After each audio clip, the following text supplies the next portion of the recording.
Golden State Media Concepts bring you Book Review Podcast, a haven for bookworms of all ages and the widest genres, from mystery to memoirs, romance to comedy, fantasy to sci-fi. If you love to read, this is the podcast for you. It's the Golden State Media Concepts Book Review Podcast.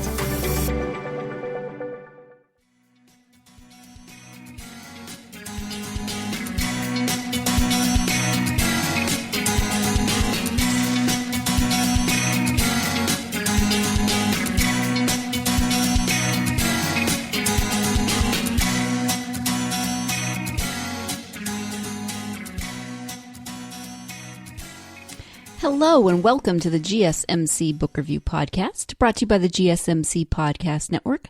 I am your host, Sarah, and I am happy to be with you on this Tuesday, another interview. I hope your weekend went well. It is really, really smoky here in this area. We are a couple hours south of the fire up by Paradise, which is an absolute tragedy. I'm sure you've heard about it on the news. And then there's fires in Southern California as well. It is a mess. I'm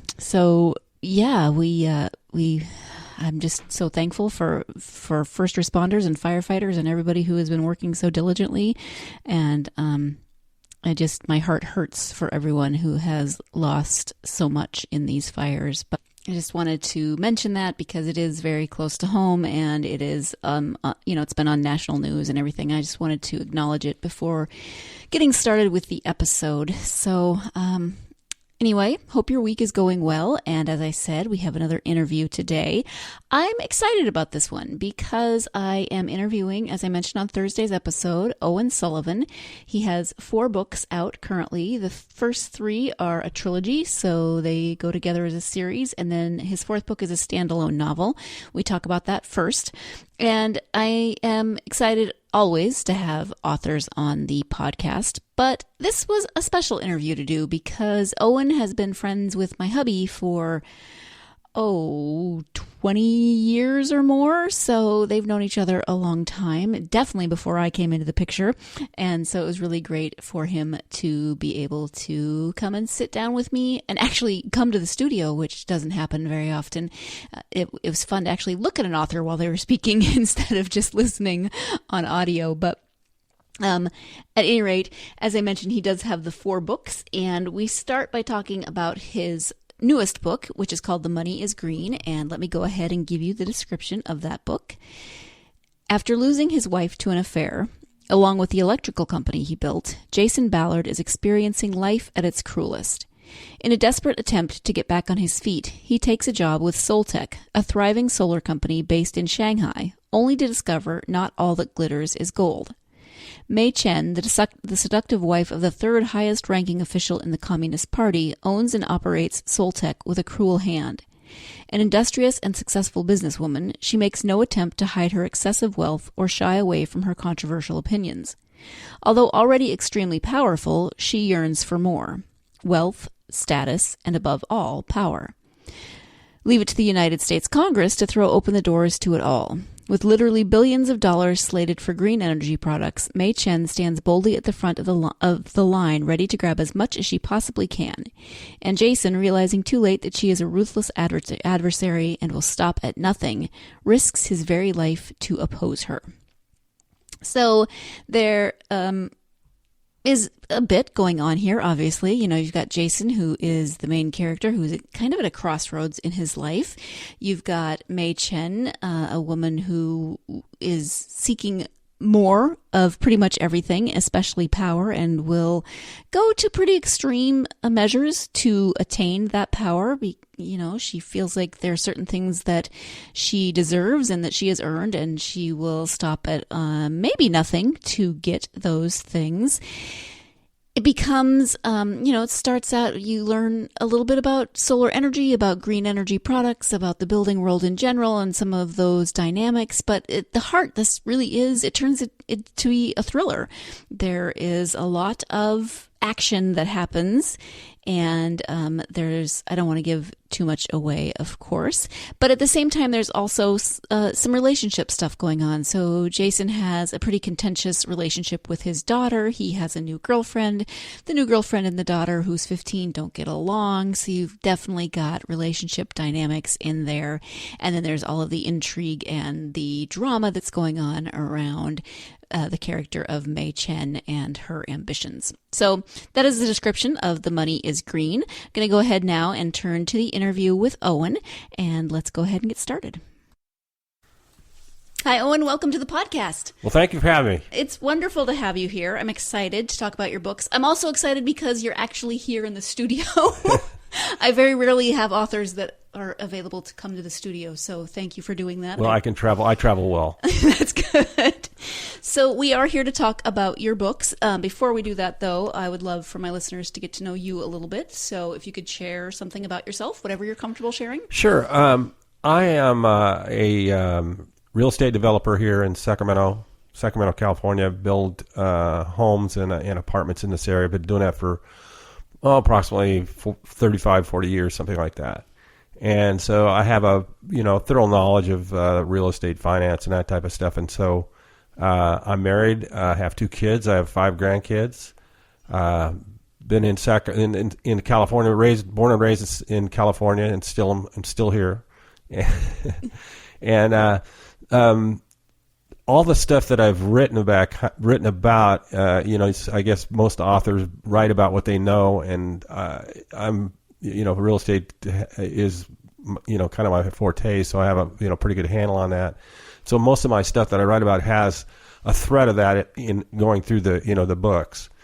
So that's kind of where I came from. Yeah, I could definitely tell that as I was reading through. I could hear you and your your knowledge of building and that sort of thing, and the way you describe certain things. I was like, yeah, that's that's Owen. That's me. So we're going to start with your most recent book, which is The Money is Green. Can you tell us about the plot of that book? Sure. And the way that book came about was it was a standalone book. The first 3 books were a series. This one came out after that, and in the recession of the Great Recession of 2008, I had to kind of do something that was different from building homes because it was so dormant.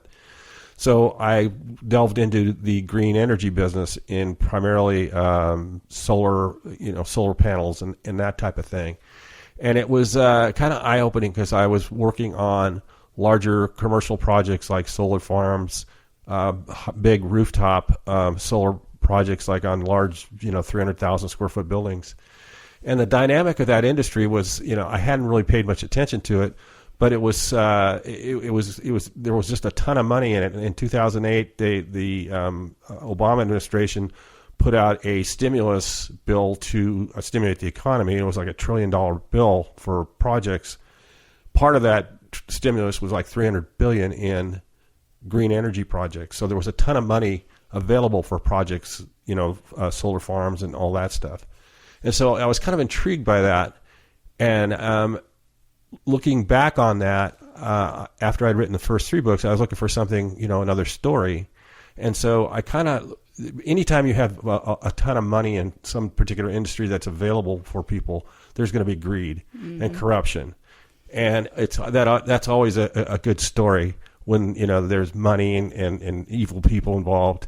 And so that was kind of the basis for that story, is how, the greed and the corruption in the green energy industry, the solar panel industry. And so taking that, also in that industry, China is a major player because their government subsidizes a lot of their companies. So China is one of the largest manufacturers of solar panels. So knowing that, I figured I'm going to have to, tie that in. And how did I do that? Well, one of the main characters, Mei Chen, is a Chinese woman, and she's married to the 3rd highest ranking official in the Chinese government. So she's a powerful lady, and she has a solar panel manufacturing company, and she wants to get some of those dollars that are available through the green energy thing, the stimulus bill. So that's kind of how my book goes, and I dive into that. I kind of pull the curtain back on that industry, because it's when you look out there, you hear about a solar farm. Like all of a sudden out in Mojave Desert, there's a 100-acre solar farm, and you think, wow, that's cool, but nobody really thinks about how did that come about. So I kind of went into my book, peeled back and put a face on, how that particular project came about. And I don't get into the the weeds with it, but it's just kind of peel back a little bit. Mm-hmm.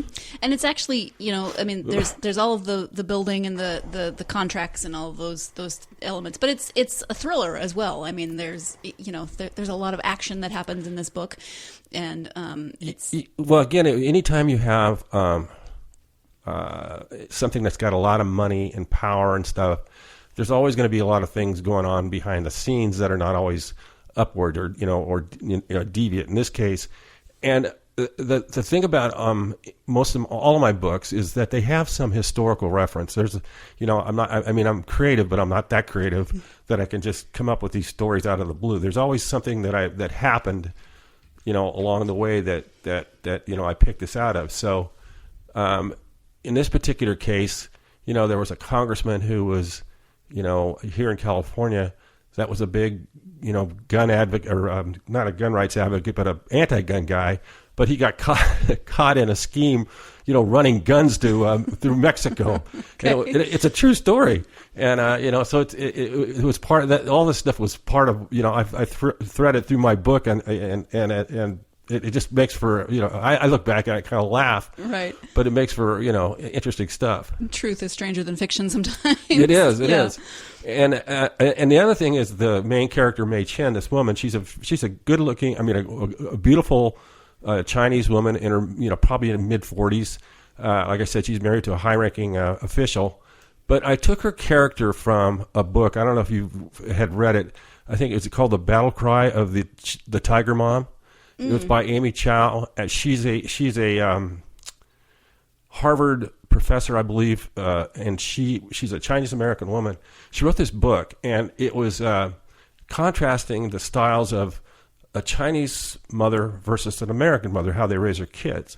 And it was kind of a tongue-in-cheek thing, but it was true. The way and the difference being, Chinese women or parents are very strict. Mm-hmm. They are, their kids are focused.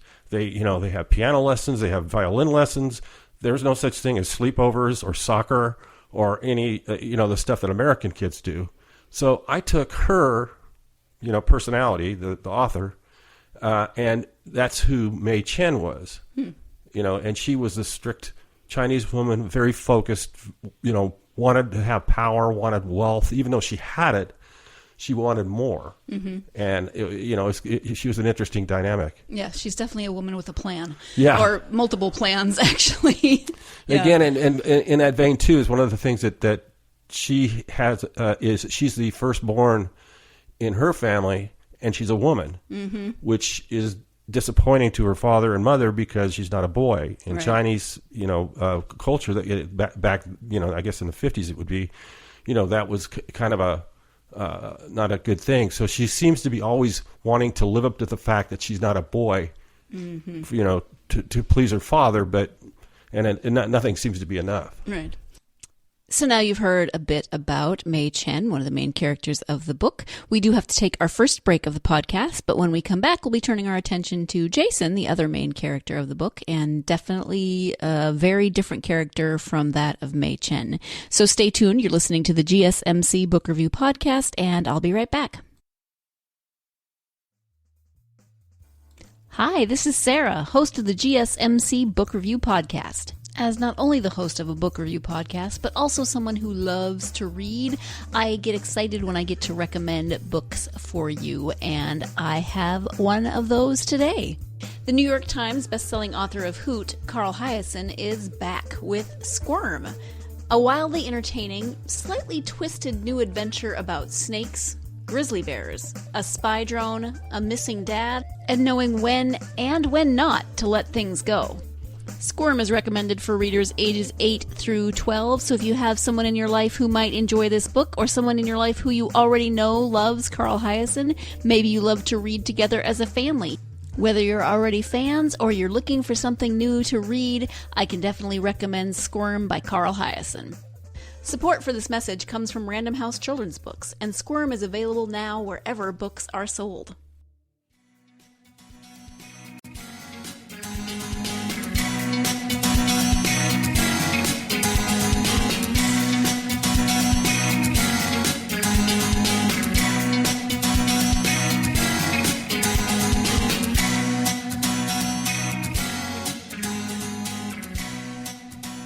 Welcome back to the GSMC Book Review Podcast. We're going to go ahead and jump right back into my interview with author Owen Sullivan. We're talking currently about his fourth book, The Money is Green.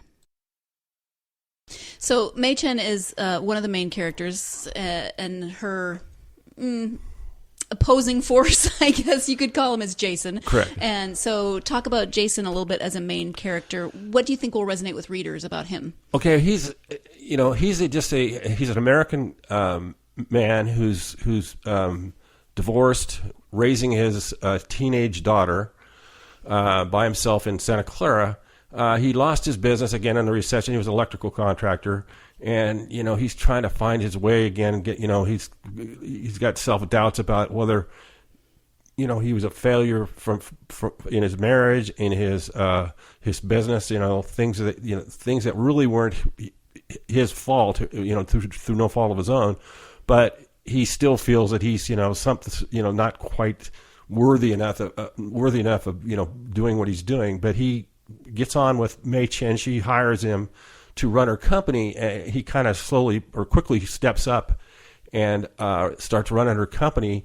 And he's a hardworking, honest, very likable individual. He has his challenges. He's trying his best with his daughter, who's a little bit rebellious, and he's got an ex-wife who is, he still kind of holds a place in his heart for her, even though she's just dropped him and run off with somebody to go live in North Dakota. As you do. Which most women do, of course, right? They just Never run off crossed my mind. run off with some pipe driller or some driller in North Dakota. They leave beautiful Santa Clara to go to Bismarck. But anyway, and so he's still struggling with that, and then he gets on with Mei Chen, and it's a pretty high flying lifestyle with her. Now he's not with her, but he's working for her. But she's got a place in Hong Kong. She's in Shanghai. They got offices back and forth, and he's here, there, and everywhere. And he's got to find a place for his daughter to keep when he's gone. And it's kind of he's kind of conflicted what to do here. And then he's also, as the story goes on and he gets more involved in Mei Chen's business, he kind of sees that she's not as ethical as he is, and he starts to peel back a little bit of the onion of her business, and then that's when things kind of start to unravel. Mm-hmm. So you've mentioned some of the things that you've written about from your own experience. What kinds of research did you have to do for the book?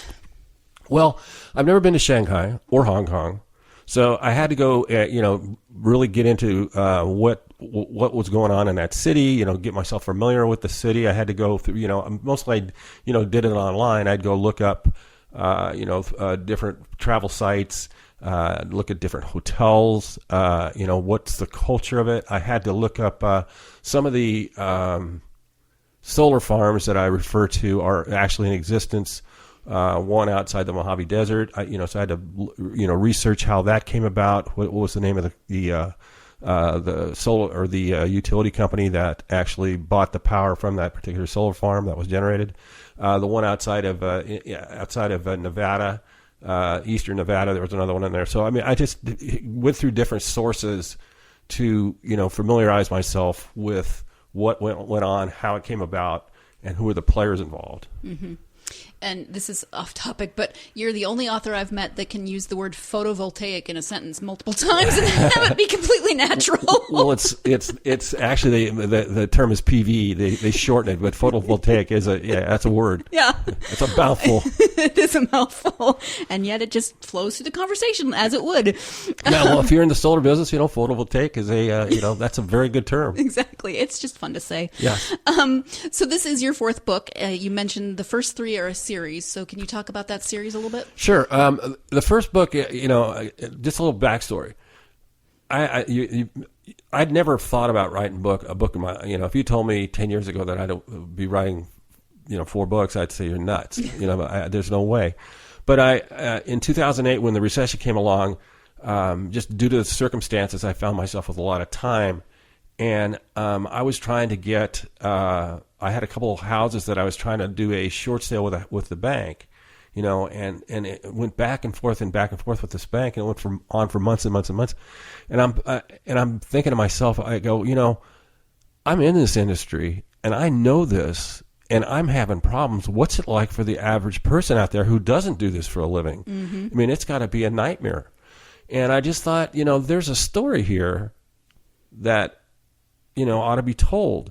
So that's how I just sat down and started writing The House is Money, which is a play on words.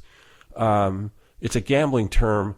If you are playing, like say you're at a blackjack table and you put up $100 and you win $200, you win $200. Now you have $300 on the table. Well, you take the $100 that you put initially and you put in your pocket. Now you're playing with the house's money. Mm-hmm. That's where that term comes. Right. Well, in this case, I'm talking about the equity in the people's homes that they took and they bought, refinanced and bought cars and bought boats and stuff like that. They're playing with their house's money. So that's kind of, they're gambling with their future. But at any rate, so this book starts in like 2006, and it's prior to the market falling apart. And again, I was trying to figure out who would be the voice when I was writing this, who would be the best voice to talk about this story of going through the housing market and the rise and fall of it. You could use like a real estate broker, a homeowner, a mortgage broker, a developer like myself. All of those would be good, but I thought it needs to be someone who's inside. So that's where I came up with the character who was hired. He was a young man who got hired by a hedge fund to sell mortgage-backed securities. Mm-hmm. And he, it was a Wall Street firm, but he was based out of San Francisco. He starts and the market's it's going crazy. He's making money. Everybody in the industry's making money. His parents are buying a new home over in Sacramento. They're making money on their home. The antagonist is a developer, a rich developer, and he's he's a jerk. He is. He's Donald Trump before Donald Trump. I was just thinking of him pouring his coffee on the crabs. It was just not nice. I had to laugh about that scene. That was pretty funny. But he's just kind of a clueless, guy. He inherited his company from his father. He's kind of a screwball and growing up, and he never really actually grew up. But he everybody's in this period of time is making a ton of money in the industry because the market is so hot. A couple years into it, my character starts to see, his company starts to see cracks in the industry, and they start pulling back on buying the securities because they see see the market changing. Well, he can't tell anybody about what's going on. Because even though he kind of sees it, his parents are already halfway through their house being built. His girlfriend is involved in stuff, and she's a real estate appraiser, but she's got other things that she's involved in also. So then the market starts to tumble. Well, the developer guy never sees it.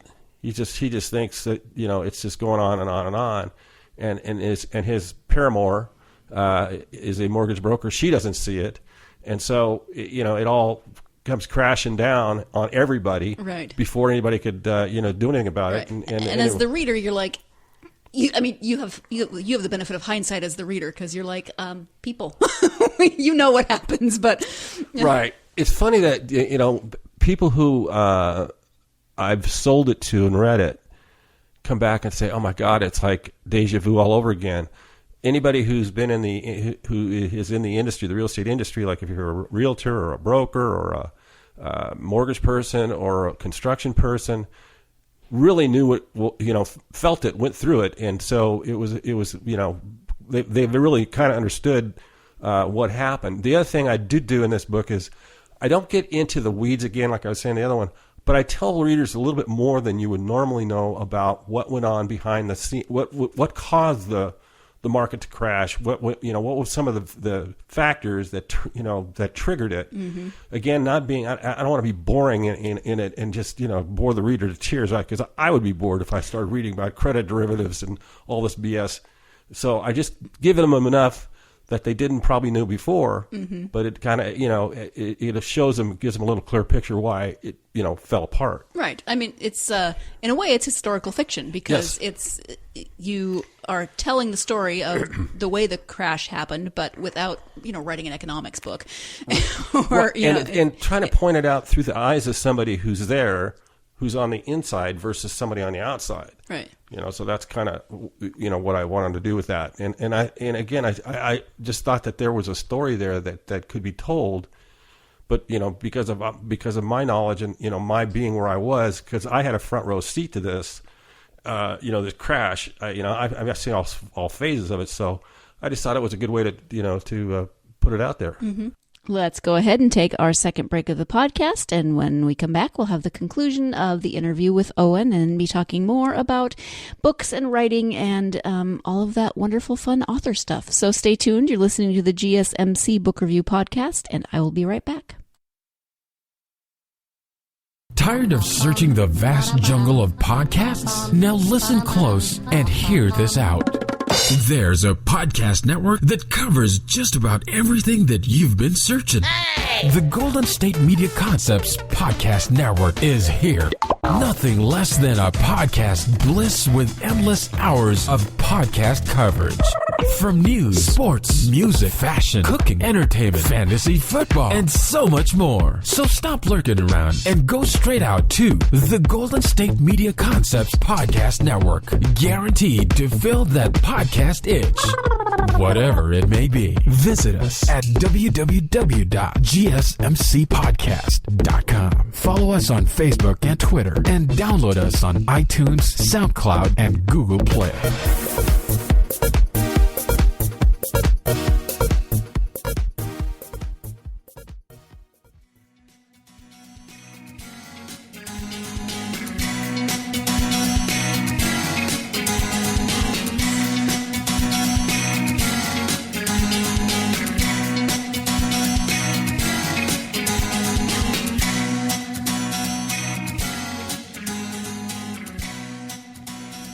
Welcome back to the GSMC Book Review Podcast and my interview with author Owen Sullivan.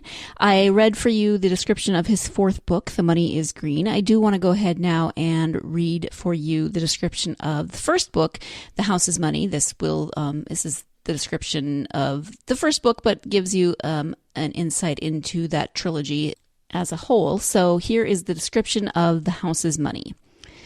Passionate, idealistic young Matt Whiteside has just landed the job of his dreams. Dressed to kill and running on pure ambition, he enters the ranks of mortgage-backed securities traders twice his age for one of the most prestigious firms in San Francisco. Life couldn't be sweeter. But the roller coaster has only just begun. Upon meeting Stephanie, an equally enterprising young real estate appraiser, his dreams appear to be unstoppable. But unbridled love too often hides the truth in its shadow, and not everything is as it appears.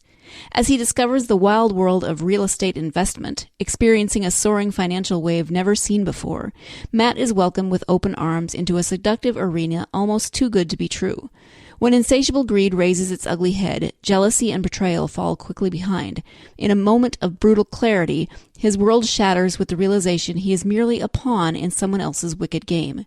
Just as quickly as it all began, the housing bubble begins to burst, and his dreams slip through his fingers as he desperately struggles to hold on to a world that never really existed. So again, you have, that real estate world, you've got some financial issues, and you've also got intrigue and a little suspense. So that is the description, again, of The House is Money, the first of the three books, the first of his first three books.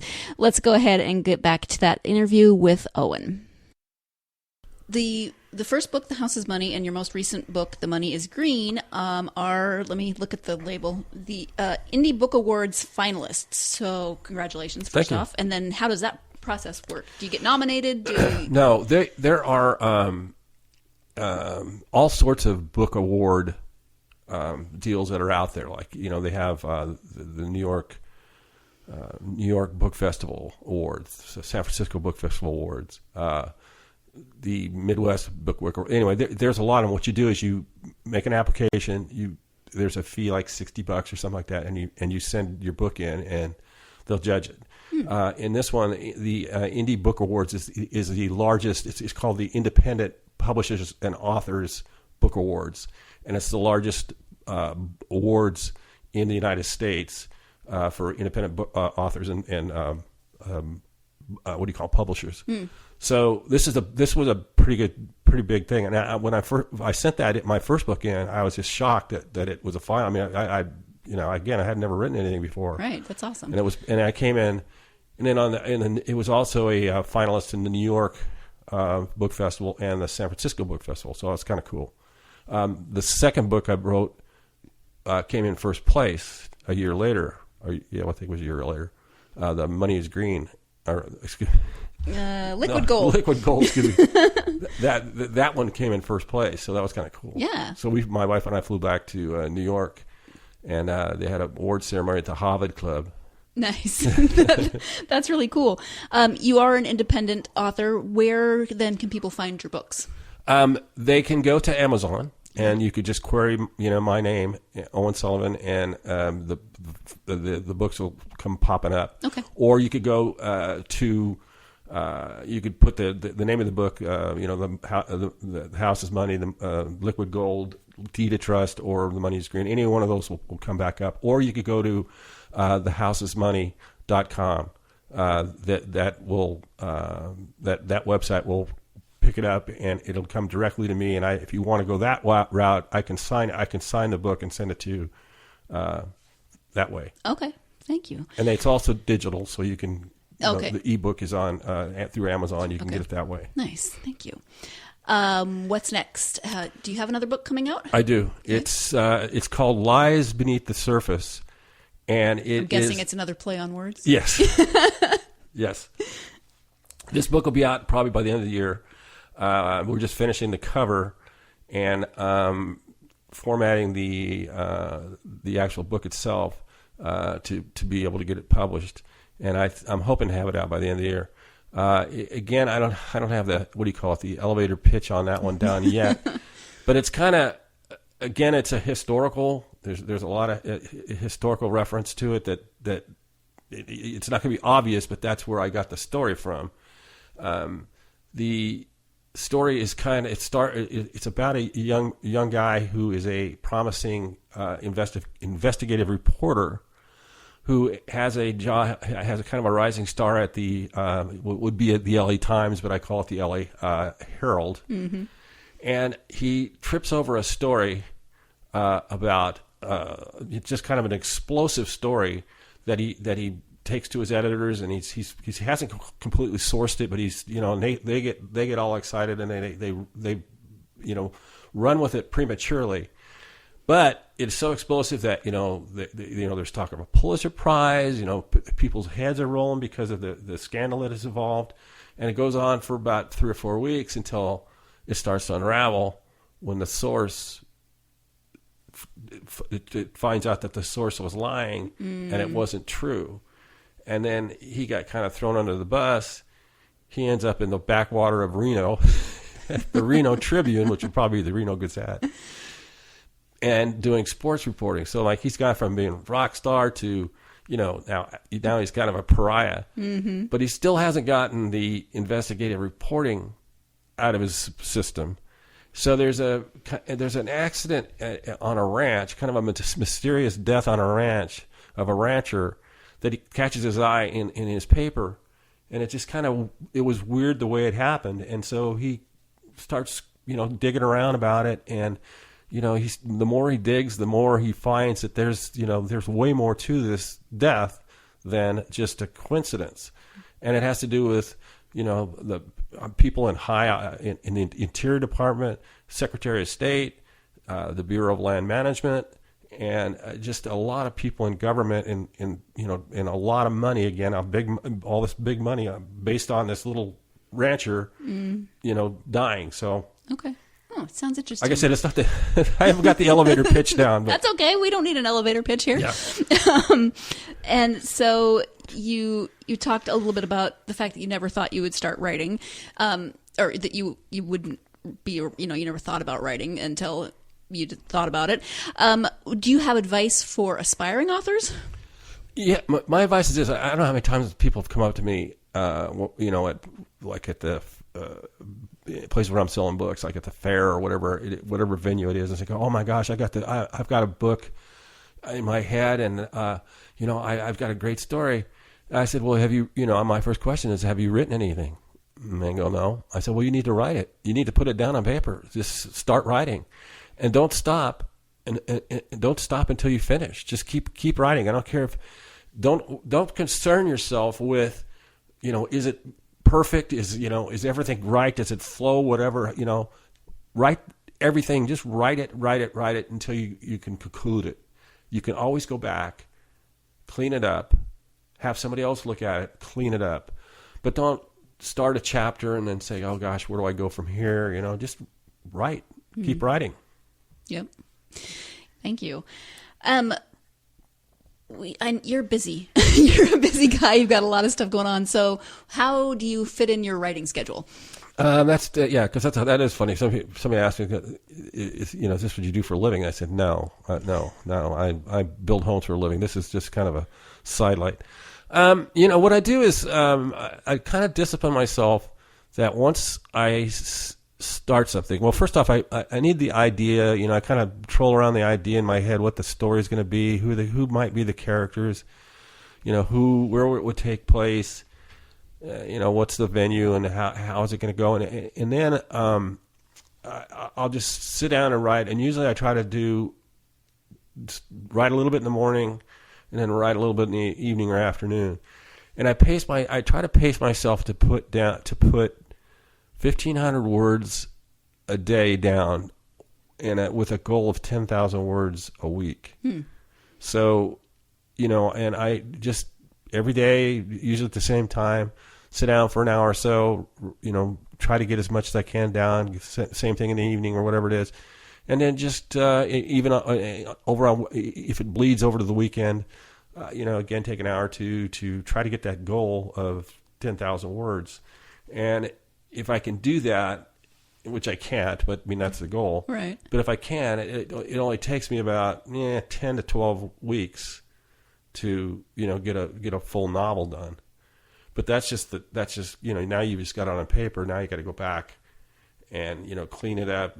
Make sure, because when you're writing something in the first week versus what you write, you'll forget about what you wrote in the first week on the 10th week. Mm-hmm. So you're going to make mistakes. So you got to go back and correct them. Right. Make it coherent. Do you keep any kind, like, I know some authors have Excel spreadsheets, or they have outlines, or they have different systems for keeping track. Do you do anything like that? I just have like just a legal pad. Mm-hmm. And when I come up with a character, I'll write the name, what they do, who they're associated with, kind of just a little bit about them to go back. Because really, even doing that, you don't know how many times that I've gone back and find that, I've named this guy Bill, but by the fourth chapter, he switched to John, Right. It's got to be confusing. Yeah, it is. Do you like to read? Oh, yeah. Okay. Who are your favorite authors or genres? I read a lot of. I read a lot of everything. If it's fiction, John Grisham has always been, one of my favorites. He's just always all his stuff is good stuff. I've actually gone back and read a couple of him. The Firm, like for instance, I went back and reread that again because I just like the style of it. As far as another one who's kind of historical fiction is James Michener. Mm-hmm. I don't even compare myself to any of those guys, but he weaves an entertaining story into something that is that is historical, and it's just really, I always found him very fascinating. Mm-hmm. People like that. James Patterson is another one. He's good. I like him. I also like just reading. I don't want to say it's documentaries, but just biographies or stuff like that. Yeah. Okay. Thank you. One of the things I'm actually reading now, which I referred to in the Money is Green, is a story about the Long March, which was the back in 1934 when the communists were being chased by Chiang Kai-shek's Nationalist Army, and they made a 3,000-mile trek through the China. It's a pretty amazing feat. Yeah, I didn't know much about that when I read that section, and they started out with 300,000 people, and like 200,000 died. Yeah, it's pretty amazing. Yeah, that's crazy. You mentioned earlier, what did you say? thehousesmoney.com. Is that your author website, or do you? Yeah. Okay. So, yes. And then do you have social media or anything? I'm on Facebook. Just okay. Owen Sullivan author. You can find me that way. Okay. I have a Twitter feed, but I don't do. I never tweet. I'm tweet. I'm lame. I don't do it. It's okay. We still like you. Yeah. I also had a LinkedIn. I have a LinkedIn thing, and my wife set that up. It's funny because she set it up when the House's Money first came out, and so every year now, whenever that date comes up, LinkedIn sends a thing out. They say a happy anniversary to Owen for his job. I get all these things. Hey, happy. I go, wait, it's not my job. It's a book. It's a job, sort of, just a different job. Anyway. So we've talked about your books. We've talked about writing. Is there anything that we haven't talked about that you would like to just, that we haven't covered? Well, let me just go back a little bit about the books. In the first three, it is a series. The first one kind of deals with the housing rise and crash in the Great Recession of 2006 and 2008. The second one deals with water, fighting over water rights, which is a big deal here in California. And I took my main character ends up in Sacramento, and in Matt Whiteside, he ends up in Sacramento, and so he gets involved in not he per se, but he gets involved with these two ranchers who are fighting over water rights, which is an area on a ranch between Sacramento and Woodland, and it's actually that again. This is part of a true story. This actually happened. That ranch was called the Conway Ranch. PG&E sold it to these guys who were actually avid duck hunters, because it always flooded in the wintertime, and there was and then in the summertime they used it for rice fields. But one of them was a developer, and he was talking about developing a portion of this thing. Well, all of a sudden PG&E or Yellow County came along and said, we don't want to do that. We're going to take your water rights. So they came after them and try to take their water rights. Well, that went to court and was a big, huge battle, and they lost. Yellow lost. But that's kind of where the story goes. Fighting over the water and all the water rights, and then selling water to Southern California. Right. So it's a big deal, and that's kind of how that's covered. And then the final book in that series is it deals with Ponzi schemes. If you've heard of Bernie Madoff, he's a big financier back in New York who put together this huge investment fund that was billions of dollars, and it was all a scheme. It was all a Ponzi scheme. So this guy, my character, is kind of does that, and then he gets involved in reverse mortgages and preys on minorities and older people. So he's again, anytime there's money involved and big money, there's going to be corrupt people. Yeah. So there you have it. Okay, thank you. So again, there's a trilogy, and then The Money is Green is a standalone, and your next book is a standalone. It is. So I want to thank you so much for it. Driving here and actually talking to me in person. Thank you. I appreciate it. That was fun. And as always, I want to thank once again my guest for today, Owen Sullivan, not only for taking the time out of his weekend, but to take the time to actually come to the studio and chat with me in person. That was a lot of fun, and it's always nice to see a friend. So, thank you to Owen for being on the podcast, for, sharing your process and the way these books came about. I really appreciate it. Again, his books are The House's Money, Liquid Gold, and Deed of Trust. Those are the first 3 books that are a trilogy, and then the 4th standalone novel is The Money is Green. He also has a novel that will be forthcoming probably by the end of the year, maybe early next year, so keep an eye out for that. You can find his books on Amazon. You can find them on his website. As he mentioned, if you want a signed copy, he'd be happy to do that. So go ahead and check these out. If you like books with intrigue, books that have a bit of a thriller element, a bit of suspense, or, if you're interested in, kind of historical fiction in terms of that housing bubble and the financial crisis, etc., it's not that far away. You probably remember it pretty well. But then these are great books for that because they are, as we said, historical fiction. So thank you again to Owen. Thank you so much for joining me. I hope you will join me again on Thursday when I will be talking about what else? Books and more books, and then probably talk a little bit about some books. So have a great week and join me again on Thursday. In the meantime, as always, go out there and get yourself lost in a good book. Thanks.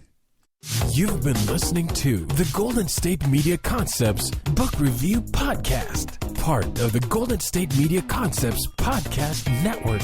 You can find this show and others like it at www.gsmcpodcast.com. Download our podcast on iTunes, Stitcher, SoundCloud, and Google Play. Just type in GSMC to find all the shows from the Golden State Media Concepts Podcast Network, from movies to music, from sports to entertainment, and even weird news. You can also follow us on Twitter and on Facebook. Thank you, and we hope you have enjoyed today's program.